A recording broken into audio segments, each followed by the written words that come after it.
mga games pa sana tayo kanina, kaya lang, anong tawag dito? Pinutol na agad natin dahil hindi na kinakaya ng lamig ng aircon. Mainit na, tama ba? Kaya gustuhin man namin na ipagpatuloy pa yung mga games ay alam kong nanlalagkit na kayo. Amen. Pero maraming salamat ulit sa bawat isa, sa lahat ng pumunta ngayong gabi. Totoong na-appreciate po namin ang inyong pagpunta. Kami po ay natutuwa na kayo ay aming makasama ngayong gabi dito po sa church sa Potter's House, Pateros. Amen. Pwede pa nating palakpakan ng ating Panginoon ngayong gabi. Thank you, Lord. Praise God. At ngayong gabi, bago tayo tuluyang magtapos, hindi po natin hahayaan na hindi po tayo makapakinig ng salita ng ating Panginoon ng patungkol sa Bible. Isa po ito sa pinaka-highlights kung bakit po natin ginagawa ang mga ganitong gawain katulad ng Youth Fellowship. At ngayong gabi, may nakalagay dyan sa inyong harapan. Sa akin na muna ang tingin. Amen? Alam ko may nag-share na sa inyo kanina, pero maganda ay mapakinggan pa rin natin ito. Nakalagay dyan sa inyong harapan, ang sabi ay, love always pays a price. Ang pag-ibig ay laging may kapalit. Ang pag-ibig ay laging may halaga. Mahal ang pag-ibig. Kapag nagmahal ka, naipon o nadadagdag ang mga pakinabang sa kalagayan ng iba. Ang pag-ibig ay para sa iyo o para sa iba, hindi para sa akin. Ang pag-ibig ay nagbibigay, love gives, it doesn't grab. Hindi ito kumukuha. Ngayong gabi, mga kabataan, hindi na tayo lalayo. Ang tema ng ating Youth Fellowship ay tungkol sa love. Pag-ibig, dahil nga ngayon ay buwan ng February, sabi nila ang February daw ay Love Month. Buwan ng pag-ibig. Amen. At ang tema ng ating Youth Fellowship ay merong pamagat na love ba ka mo? O pag-ibig ba ka mo? Ako po'y naniniwala na kung tatanungin ko kayo isa-isa, ay makakapagbigay kayo ng sarili ninyong kahulugan ng pag-ibig. Tama ba yung bang ginawa ninyo kanina ay nakapaikot kayo? Subalit ngayong gabi, mga kabataan, kapag ang paksa ay pag-ibig, kahit gaano pa kaganda ang pagpapakahulugan natin sa pag-ibig, ang best version at best definition ng pag-ibig ay ang pag-ibig ng Diyos. Amen. Ano man ang sinasabi ng mga tao, ano man ang opinyon ng mundo, ano man ang tinuturo ng lipunan tungkol sa pag-ibig, ang tama at totoong kahulugan pa rin ng pag-ibig ay kung ano ang sinasabi ng Diyos. Dahil ang Diyos mismo ang pag-ibig. Sabi sa 1 John chapter 4 verse 8, andyan sa inyong harapan, ang hindi umiibig ay hindi nakakakilala sa Diyos, sapagkat ang Diyos ay pag-ibig. Kaya kung meron mang mas nakakaalam at mas nakakaunawa kung ano ang pag-ibig, yun ay walang iba kundi ang Diyos. Amen? Hindi ang tao, hindi tayo, hindi ang mga artista, hindi ang mga vloggers, hindi ang mga influencers. Ang Diyos ang tunay na nakakaalam ng pag-ibig. Amen? At ang pag-ibig na yon ay binigyang kahulugan at pinakita at pinatunayan ng Diyos na mababasa natin sa aklat na ito na ang tawag ay Biblia o Bible. Dahil ang Bible ay ang mismong salita ng Diyos. Basahin po natin ang ating main text, 1 Corinthians chapter 13 verses 4 to 7. Yun yung naka-flash kanina sa inyong harapan. Ang sabi, ang pag-ibig ay matyaga at magandang loob. Hindi mainggitin, hindi mayabang, ni mapagmataas man. Hindi magaspang ang pag-uugali, hindi makasarili, hindi magagalitin o mapagtanim ng sama ng loob sa kapwa. Hindi ito natutuwa sa masama, sa halip ay nagagalak sa katotohanan. Ang pag-ibig ay matiisin, mapagtiwala, puno ng pag-asa, at nagtsatsaga hanggang wakas. Pwede ba tayo manalangin muna ngayong gabi? Panginoon, marami pong salamat sa bilang ng mga kabataan na dinako mo sa lugar na ito. Ngayong oras na ito, Panginoon, wag masayang ang pangangaral ng iyong salita. Ikaw, Panginoon, sa pangunguna ng banal na Espiritu, ang personal na mangusap, magpakilala, Panginoon, tungkol, Panginoon Diyos, sa kahalagahan at tunay na kahulugan ng pag-ibig ayon sa iyong banal na kasulatan. Tulungan mo, turuan mo, kausapin mo, Panginoon, personally, ang mga kabataang ito, Panginoon Diyos, lalo na kapag ang paksa ang usapin ay patungkol sa pag-ibig. Ito po ang aming panalangin sa pangalan ni Jesus, lahat ay magsabi ng Amen. Palakpakan natin ang ating Panginoon. Praise God. Ang daming definition ng love, pero ngayong gabi, ang gusto kong makita ng bawat isa ay ang definition ng Diyos. Ang definition ng Bible sa love. At itong binasa natin, ang definition ng Bible sa love. Yung binasa natin kanina. Kaya pinamagatan ko ang aking ibabahagi sa inyo ngayong gabi, biblical love. Amen? Sa Tagalog, pag-ibig na ayon sa Diyos o pag-ibig na sinasabi ng Bible. Bakit Bible? Marahil tinatanong mo, kabataan, dahil walang mali at walang hindi totoo sa Bible. Amen? Ang Bible o ang salita ng Diyos ang dapat na maging pinakasukatan at pinakapamantayan ng pag-ibig. Una ko pong nais ibahagi sa inyo ngayong gabi, biblical love is not selfish.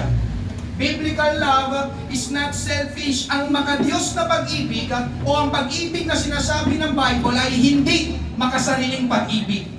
Amen? Nakakalungkot nga lang, dahil simula nang magkasala ang tao o pumasok ang kasalanan sa tao, amen, ang naging pangunahing kalikasan ng tao, ikaw at ako ay naging makasarili. O yung pagiging makasarili. Paano ko nasabi, mga kabataan, na ang tao, ang pangunahing kalikasan niya ay makasarili? Sino sa inyo nakakita na ng bagong panganak na sanggol? Gusto ko makita ang kamay. Tama ba ang kamay ng bata na yon ay nakasara? Sarado. Di ba? Kapag umiyak yung sanggol na yon, di ba? Nakakita na ba kayo ng sanggol na umiyak na nakabukas yung kanyang kamay? Nakasarado. Ibig sabihin ng nakasaradong kamay, ayaw magbigay. At lalong makikita yon habang lumalaki ang sanggol. Pansinin ninyo, mga kabataan, sino sa inyo ang merong kapatid na baby pa? Sanggol pa. O merong pamangkin na baby pa? Sanggol pa. Amen. Pansinin ninyo, mga kabataan. Pakinggan ninyo ito. Ano man ang mahawakan ng bata, ay ayaw na niyang bitawan. Kahit nga buhok mo, kapag nahablot ng bata, ay siguradong masasabunutan ka. At kapag kinuha mo sa kanyang kamay, ang anumang bagay na hawak-hawak niya, ay siguradong iiyak yung bata. Tama ba? Iyon ay pagpapakita na ang tao, bata pa lang, ay makasarili na. Kalikasan natin ang pagiging makasarili at hindi lang bata. Amen? Ang nagpapakita na tayo ay makasarili. Kahit ngayong mismong oras na ito ay pwedeng makita natin na ikaw at ako ay makasarili. Paano, pastor? Kukuha ako ng picture ngayon, tayong lahat. Amen? Kukuha tayo ng picture. Pagtapos mag-picture, kaninong mukha ang unang hahanapin mo?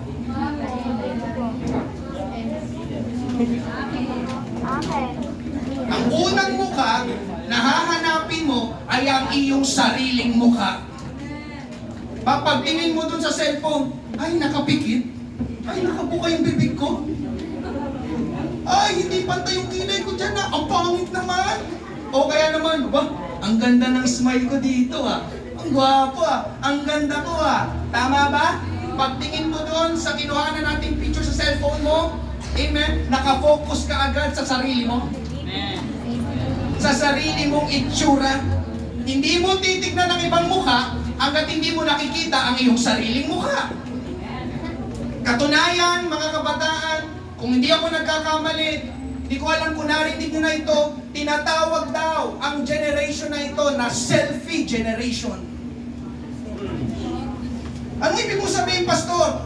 Kasi kung saan daw magpunta ang tao, selfie dito, selfie doon. O, tingin kayo lahat sa akin. Tama ba, mga kabataan? Ang cellphone nyo ay punong-puno ng pictures nyo? Pictures ba ng iba yung nandyan?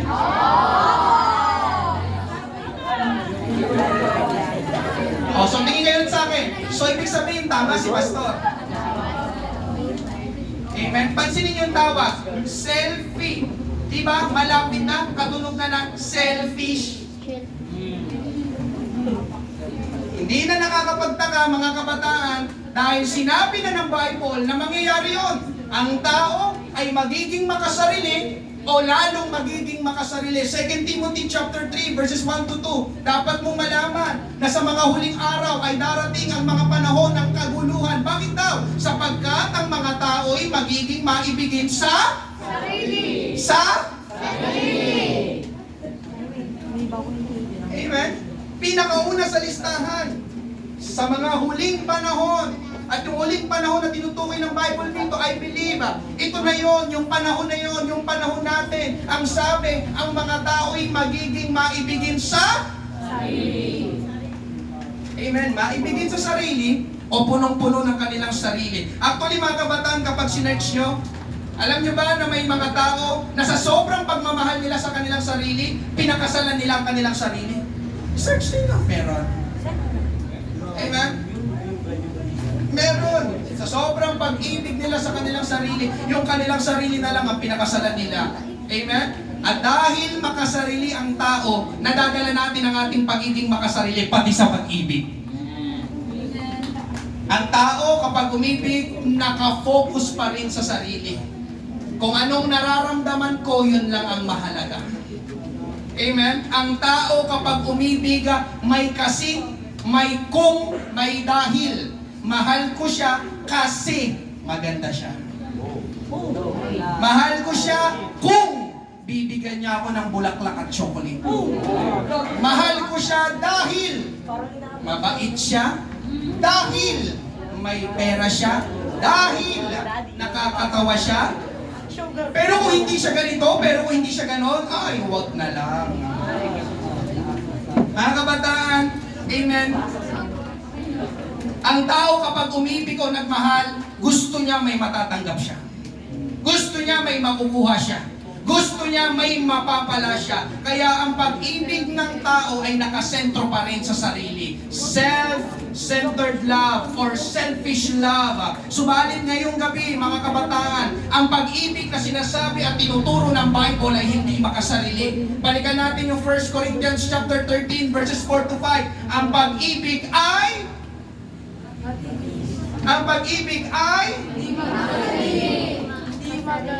sabi ng Bible, ang pag-ibig ay hindi makasarili. Hindi magagalitin o mapagtanim ng sama ng loob sa kapwa. Kaya ang biblical love ay hindi puro sarili ang iniisip, kundi ang biblical love ay iniisip din ang kapakanan ng iba. Ang makakabuti sa iba, ang magiging pakinabang sa iba. Amen? Kaya alam niyo mga kabataan, amen, ang pag-ibig ay mapagparaya. Love is not just only for you. Amen? Love is also for others. Kaya alam niyo mga kabataan, eksakto. Eksakto, tingin kayo lahat sa akin. Amen? Tingin kayo lahat sa akin mga kabataan. Eksakto mga kabataan ang kaharap ko ngayon. Bakit, Pastor? Amen? Kasi sa panahon natin, amen, ang love ay kinokonekta nila sa sex. Oh, tingin mo na sa akin, mamaya na makipagkwentuhan, mahalaga ito, seryoso ito. Amen? Sabi nila, kapag kayo daw ay nagmahalan, nag-ibigan, kailangan kasunod nun ay merong sex. Mga kabataan, pakinggan ninyo ito lahat. Pakinggan ninyo ito lahat. Ang sex, pagkikipagtalik, ay hindi basihan ng pag-ibig.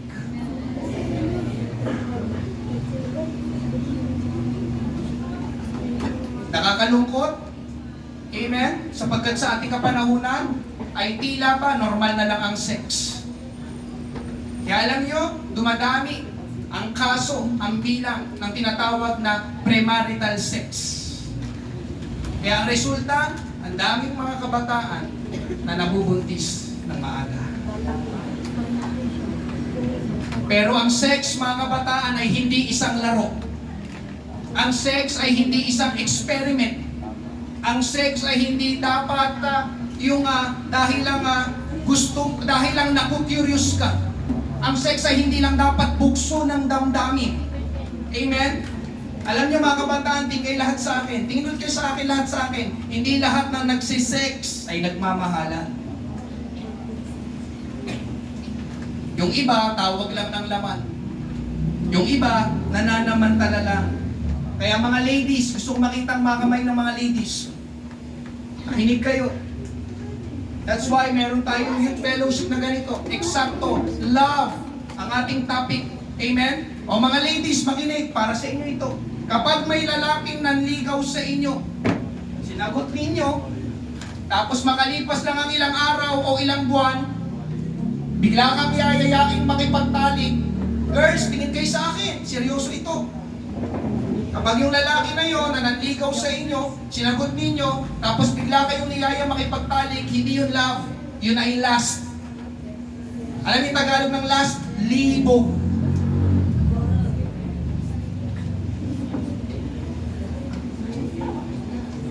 Hindi ka talaga niya iniibig, nalilibugan lang siya sa'yo. Nakuha niyo po ba? Mga ladies, ngayong gabi, mga kabataan, I am preaching the Bible. At ang sinasabi ng Bible, ang sex ay para lang sa mag-asawa. Amen. Ang sex ay ginagawa lang ng mag-asawa. Amen. Kaya kung hindi pa kayo mag-asawa, wala kayong karapatan makipag-sex.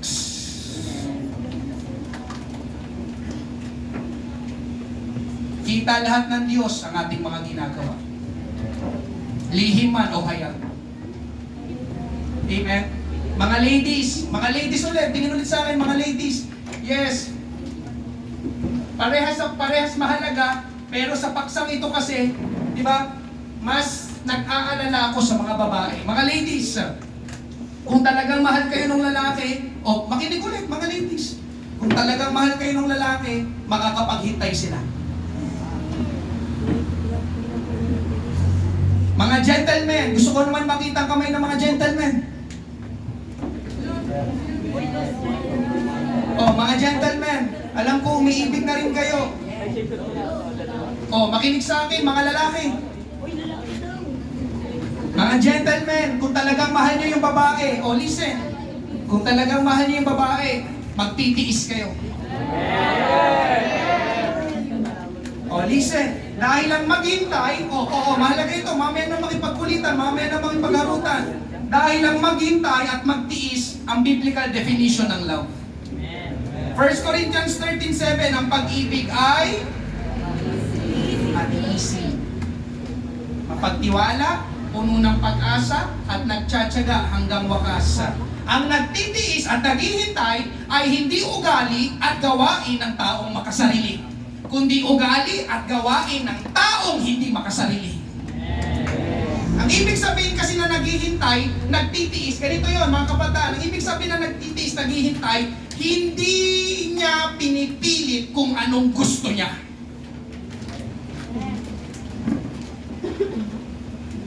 Kundi iniintindi muna niya ang kapakanan ng iba. Kaya kapag ang tao na nainis, kapag hindi napagbigyan ng gusto niya, ay taong makasarili. Kapag hindi siya pumayag makipag-date sa akin, break na kami.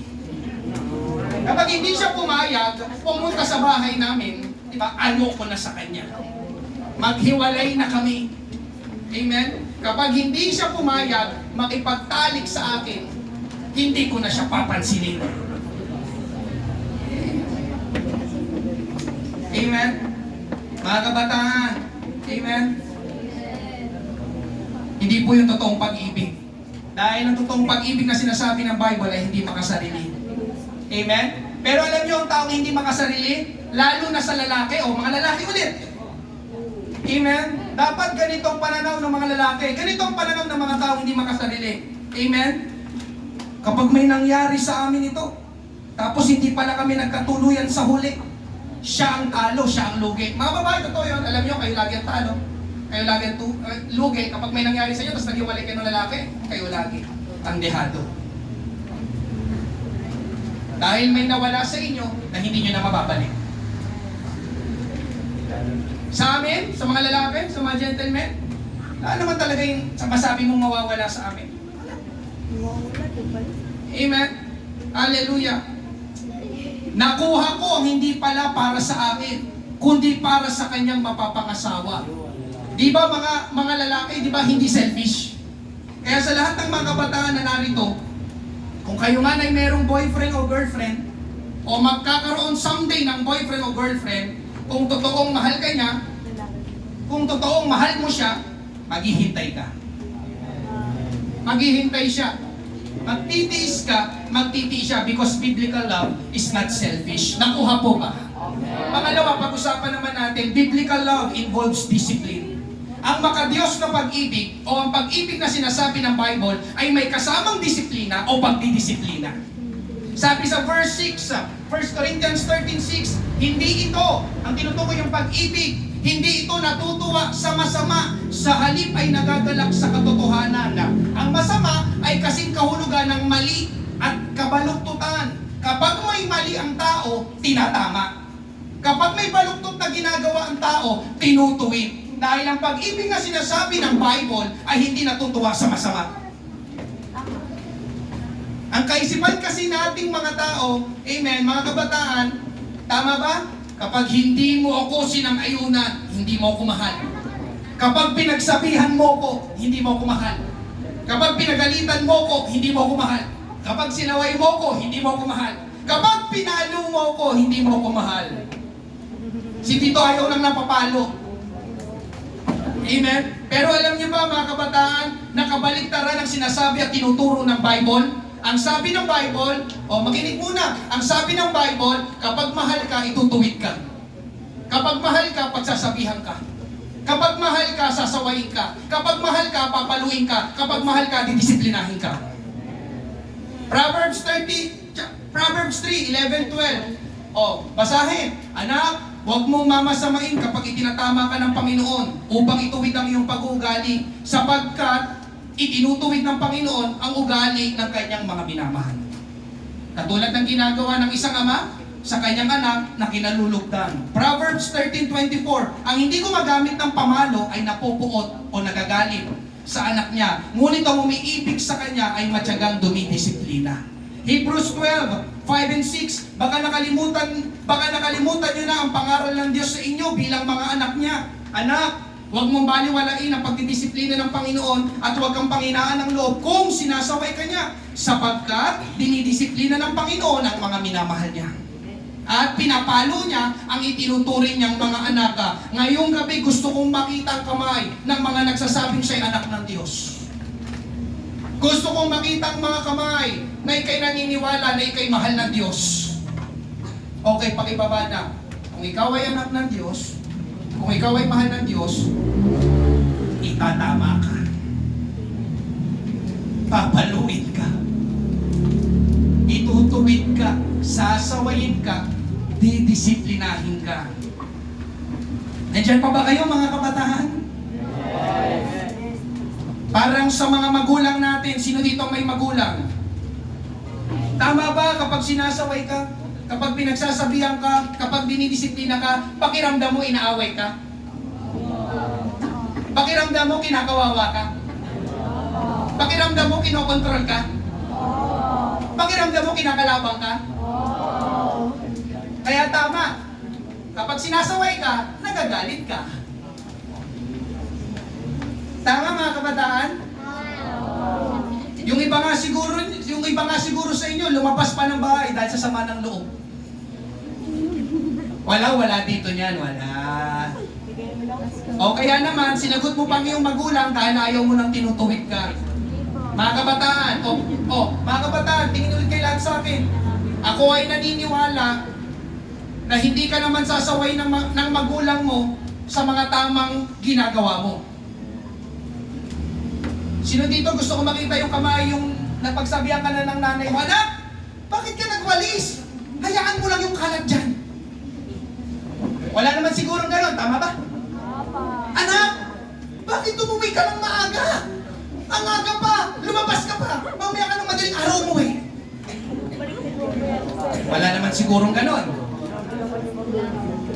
Anak, bumagsak ka pala sa tatlong subjects mo, ang galing mo naman. naman. Wala naman siguro ganon. Tama po ba? Mga kabataan, tingin ulit kayo sa akin. Kaya ka sinasaway, o tingin kayo ulit sa akin. Ako muna ang pogi ngayong oras na ito. Kaya ka sinasaway, tinutuwid, dinidisiplina, ay dahil mali ang ginagawa mo. At yung maling ginagawa mo, o listen, ay siguradong magdadala sa iyo sa kapahamakan. At walang magulang na magiging masaya kapag nakita niyang mapapahamak ang anak niya. O napahamak ang anak niya. Tama ba mga kabataan? Kaya tama ang definition ng pag-ibig sa Bible. Ang pag-ibig ay hindi natutuwa sa masama. Dahil ang ginagawang masama ay magpapasama lang sa ating buhay. Amen? Alam niyo mga kabataan, ang totoo ay kapag sinasaway ka, ay pinagpamalasakitan ka. Kapag tinutuwid ka, pinapahalagahan ka. Kapag dinidisiplina ka, minamahal ka. Amen? Ang taong totoong nagmamahal sa iyo ay magsasabi na may bangin sa unahan mo na pwede kang mahulog, kaya pinagsabihan ka. Oy, may bangin! Hanggang diyan ka lang, mahuhulog ka. Amen? Anak, magwalis ka. Maghugas ka, maglinis ka. Alam niyo kung bakit kayo ginagano ng inyong mga magulang? Kasi gusto ng inyong mga magulang na matuto kayo. Bakit mga kabataan? Sapagkat darating ang araw, hindi nyo na sila makakasama. Paano kapag hindi ka marunong? Paano kung hindi ka natuto? Paano ka? Kaya alam niyo, pagtuturo nila sa'yo, tinuturuan nila kayo dahil mahal nila kayo. Dahil walang forever dito sa mundo. Amen? Anak, huwag kang magpagabi sa kalsada, ha? Maraming snatcher, hold-upper, at rapist. Ngayon, sa labas, nakakapanood pa kayo ng mga balita? Anak, mag-aral ka ng mabuti, ha? Para magkaroon ka ng maayos, marangal na trabaho pagdating ng araw. Kaya alam niyo mga kabataan, tingin ulit kayo sa akin, ang pagtutuwid ay pag-iingat. Ang pagtutuwid ay pag-iingat. Kayo nga magsabi, ang pagtutuwid ay pag-iingat. Ang pagtutuwid ay pag-iingat. Mga kabataan, hindi ibig sabihin na tinuwid ka, dinisiplina ka, sinaway ka, ay inaway ka, kinalaban ka, tinanggihan ka. Amen. Kagaya na nakalagay dyan sa inyong harapan sa monitor, correction is not rejection. Correction is protection. Kaya ka kinokorek dahil iniingatan ka. At iniingatan ka dahil mahalaga ka. Alam niyo yung mga mahalaga, yun yung iniingatan eh. Tama ba? Mahalaga ito, kailangan hindi ito malaglag, kailangan hindi ito mabasag, kailangan hindi ito mawala. Kaya iniingatan. At kaya ka kinokorek kasi mahalaga ka, kasi iniingatan ka. Andyan pa ba kayo mga kabataan? Amen? Kaya mga kabataan, amen? Hindi ko alam, pero sa mga hindi pinagsasabihan, sa mga hindi sinasaway, at sa mga hindi pinapakilamanan, mag-isip-isip ka. Dahil baka kaya hindi ka pinapakilamanan, ay dahil baka wala talaga silang paki sa'yo. Totoo yun. Eh, bahala ka sa buhay mo. Buhay mo yan. Kung ano mangyari sa'yo, ikaw naman yan eh. Kaya yung parang hindi ka pinagkasabi ng magulang mo, mag-isip-isip ka, magtaka ka. Yung tatay ko, walang pakialam sa akin. Nanay ko, parang walang pakialam sa akin. Hindi ako tinatanong, hindi ako nakakusta, hindi man ako pinagsasabihan. Di ba? Ngayon, nalaman niyo na yung definition ng love sa Bible? Amen? Kaya alam nyo, mga kabataan, hanggat pinagsasabihan ka, hanggat tinutuwid ka sa mga mali at masamang ginagawa mo, magpasalamat ka. Thank you, Lord. Mahal ako ng tatay ko.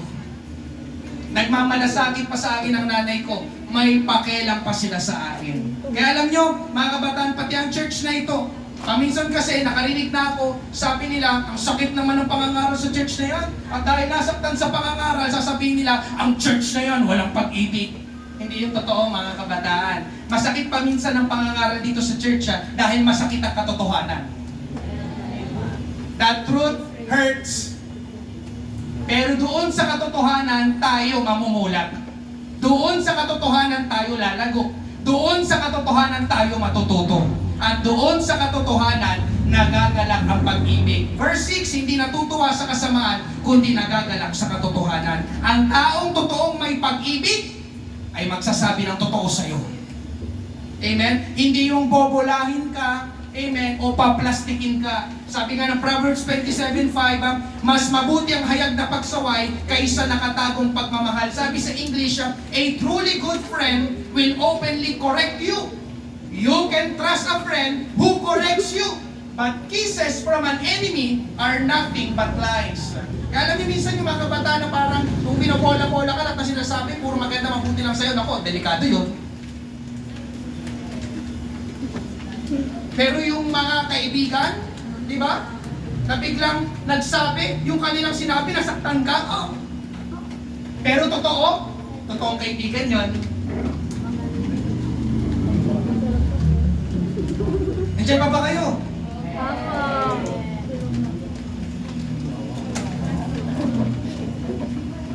Nandiyan pa ba kayo? Amen? Mga kabataan, amen? Ang nagmamahal na kaibigan, ang nagmamalasakit na kaibigan ay may pakialam na kaibigan. At yung may pakialam na kaibigan ay mapagkakatiwalaan na kaibigan. Amen? At ganun po ang church na ito. Ang church na ito ay nagmamahal, nagmamalasakit, at may pakialam na kaibigan sa bawat isa sa inyo. Ito ang totoo mga kabataan. Amen? Hindi para sa mga magulang nyo, o makinig, hindi para sa mga magulang nyo, hindi para sa mga teachers ninyo, amen, hindi para sa amin ng mga pastor ang pagtutuwid at pagdidisiplina. Ang pagtutuwid at pagdidisiplina ay para sa inyo. Para sa ikabubuti ninyo. Kapag pinagalitan ba kayo ng magulang ninyo, may mapapala pa sila? Meron ba? Wala. Kaya yung mga pagsaway na ginagawa na, hindi yung para sa kanila. Para yun sa inyo.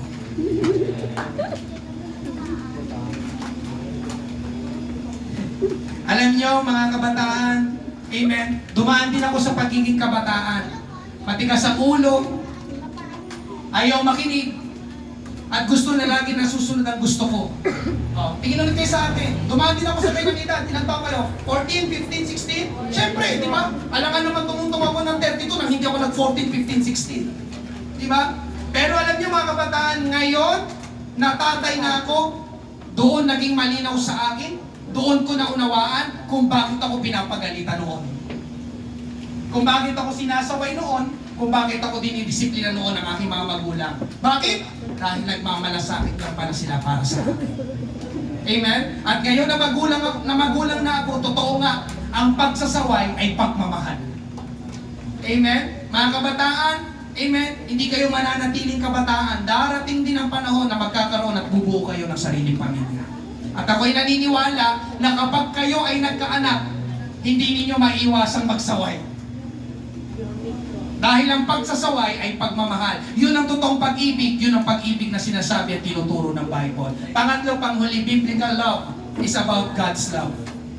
Ang pag-ibig na sinasabi ng Bible ay patungkol sa pag-ibig ng Diyos. Amen? Alam nyo mga kabataan, amen, ang kasalanan ang pinaka-nakaka-offend na bagay sa Diyos. At ang sabi ng Bible, mga kabataan, lahat tayo ay makasalanan. Sinong tao ngayong gabi gusto ko makita ang kamay?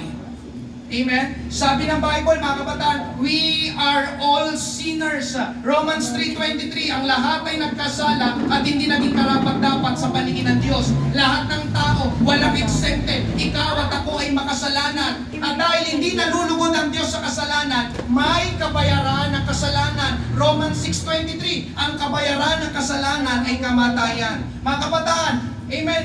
Malapit na tayo. Sa akin na muna, yung gusto kong bigyan dyan ng diin, yung salitang kamatayan. Alam niyo ba yung tinutukoy na kamatayan dyan? Ang tinutukoy na kamatayan dyan ay impyerno.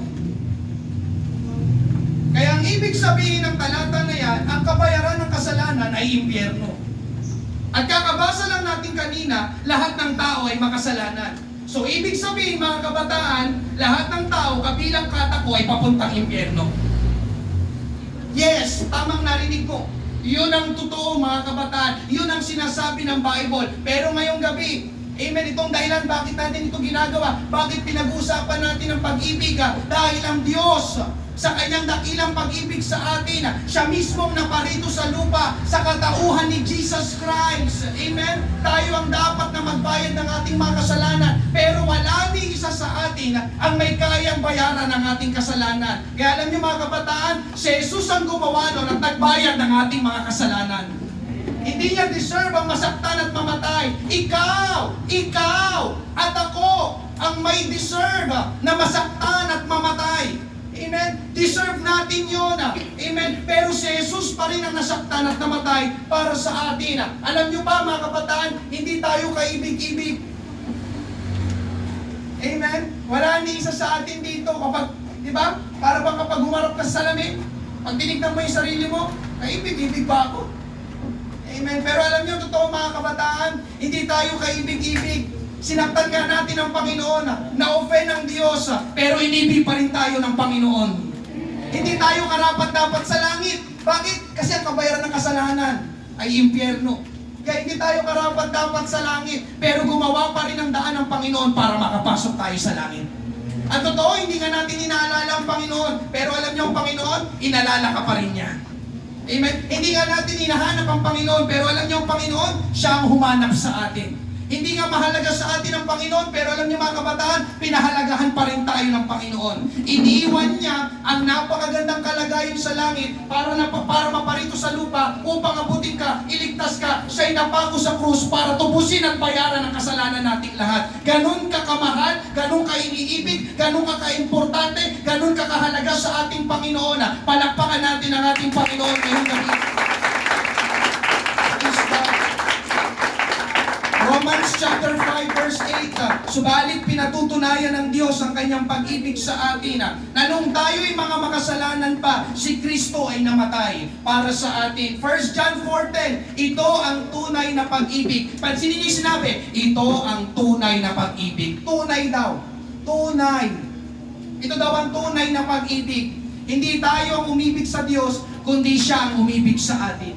At isinugo niya ang kanyang anak upang akuin ang ating mga kasalanan para sa kapatawaran natin. Mga kabataan, ang tunay na pag-ibig ay ang pag-ibig ng Diyos.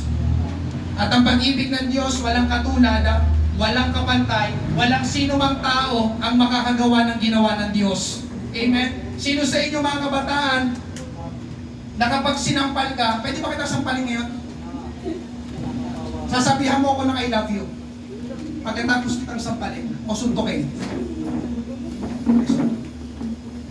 Sino dito papayag ka, susuntukin kita. Tapos pagkatapos kita suntukin, sabihan mo ko na I love you. Aray! I love you. Alam mo kung bakit ko sinabi yung tinanong yun? Kasi ganun ang ginawa natin sa Diyos. Nang ang tao ay makasalanan, parang sinuntok natin ang Diyos. Pero alam nyo, kahit nasaktan ng Diyos, inibig ka pa rin niya. Nagsabi pa rin siya, I love you. I love you, sabi ng Panginoon. I love you. Amen? Sinaktan, sinampal, dinuraan ng Panginoon, binugbog, kinoronaan ng tinig, pinako sa krus. Yun ay ginawa niya dahil sa kanyang dakilang pag-ibig sa iyo. Kaya ngayong gabi mga kabataan, nakalagay dyan sa inyong harapan, the love of God is the greatest love of all time.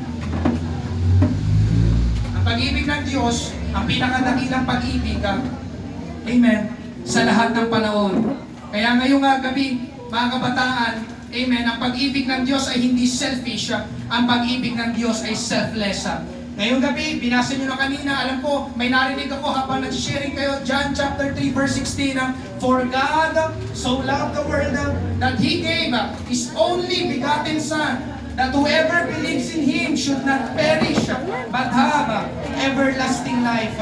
Ngayong gabi, amen, sinong nais makaranas at tunay na makatanggap ng pag-ibig ng Diyos?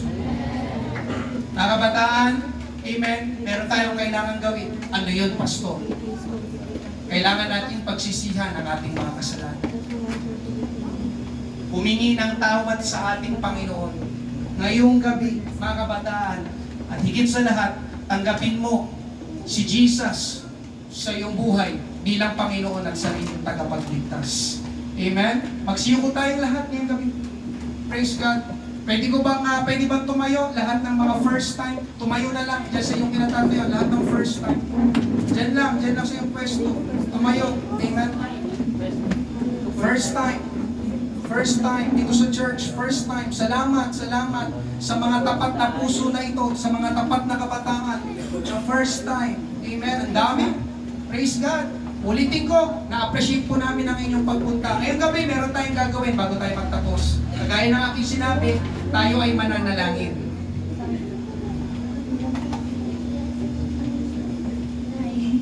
Sige, lapit dito lang sa harap. Nakaharap din sa akin.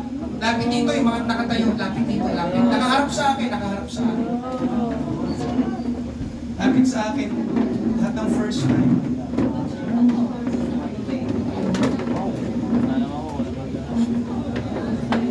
Pakibilang. Thank you.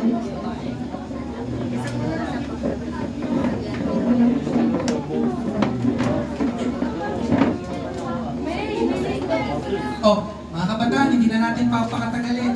Amen? Narinig nyo kanina, we are all sinners, lahat tayo makasalanan. Pero alam nyo magandang balita, ang Diyos ay palagi nagpapatawad. Ang Diyos ay magpapatawad kung ating aaminin, ating pagsisisihan, lahat ng mga kasalanan na ating inisip, sinabi at ginawa sa ating buhay. Panghuli, ngayong gabi, mga kabataan, amen, hindi kami nag-aalok ng panibagong religion sa inyo. Amen, hindi na natin tatagdagan ng religion dito sa Pilipinas. Ang aming inaalok sa inyo, amen, ay si Jesus Christ. And Jesus Christ is not religion. He is God. Amen? He is a living God. Tunay at buhay na Diyos.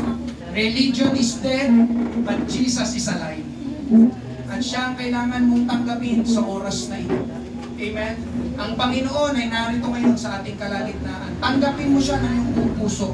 Magbibigkas ako ng panalangin, magbibigkas ako ng panalangin, susundan mo ito na may lumalabas talaga na tinig sa iyong bibig, pero mas maganda kung talagang nanggagaling sa iyong puso. Handa na po ba kayo? Pigitin niyo yung mga mata, kayo na kayo ko.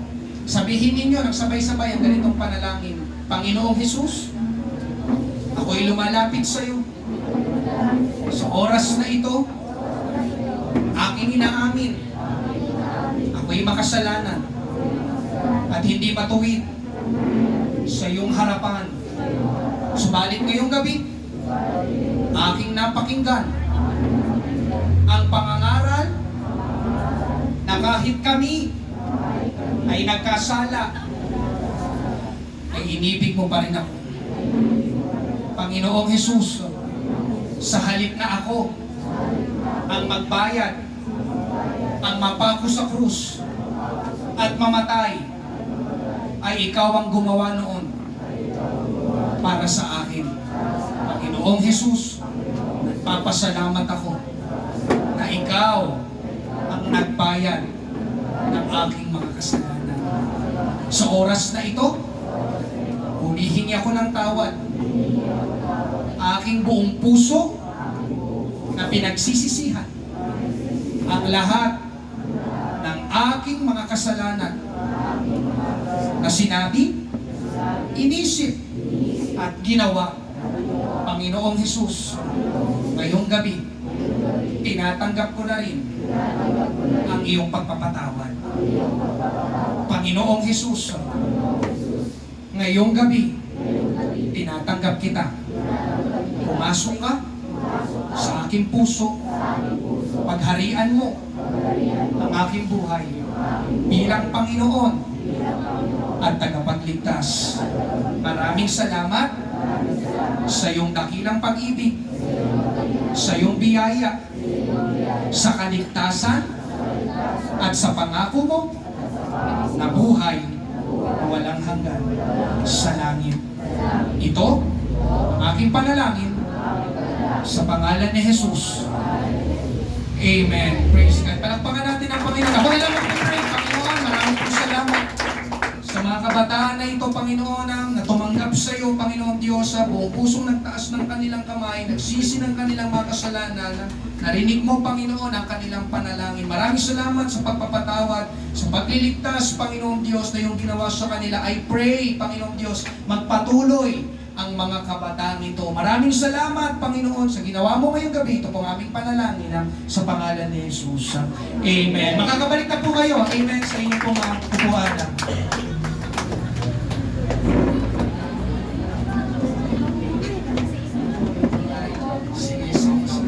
Sound check. Amen. Pwede ba tayong magsibayo lahat? Mag-closing prayer tayo. Magpasalamat tayo sa Panginoon. Tapos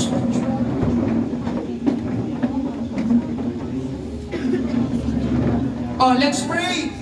Purihin, palakpakan natin ang ating Panginoon. Lord, thank you, Jesus. Maraming pong salamat.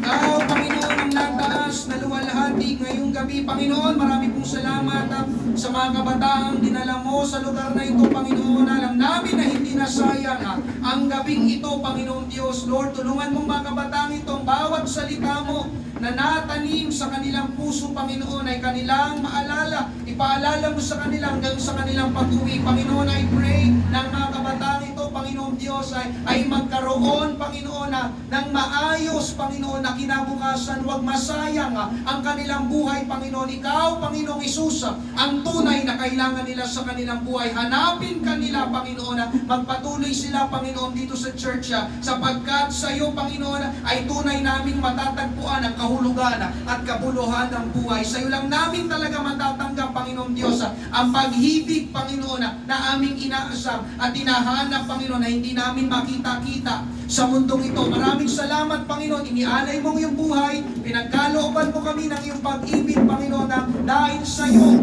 kami, Panginoon, ay naligtas. Salamat, Panginoon, sa gabing ito, sa bawat lalaki at babaeng mga kabataan, Panginoon, magkaroon sila, Panginoon, ng sa nilang puso na sila rin ay sumunod, maglingkod sa iyo at magpagamit ng kanilang buhay. Marami pong salamat sa pagtatagumpay, sa pagbubunga, Panginoon, pagliligtas na yung ginawa sa gabing ito, Panginoon. Uwi kami, ingatan mo po ang bawat kabataan ito, Panginoon, makauwi po sila ng maayos at ligtas sa kanilang mga tahanan, Panginoon. Ibalik mo po sila sa araw ng bukas, Panginoon, muli sa lugar na ito. Marami pong salamat. Ito po ang aming panalangin sa pangalan ni Jesus. Sabay-sabay ang lahat na magsabi ng Amen.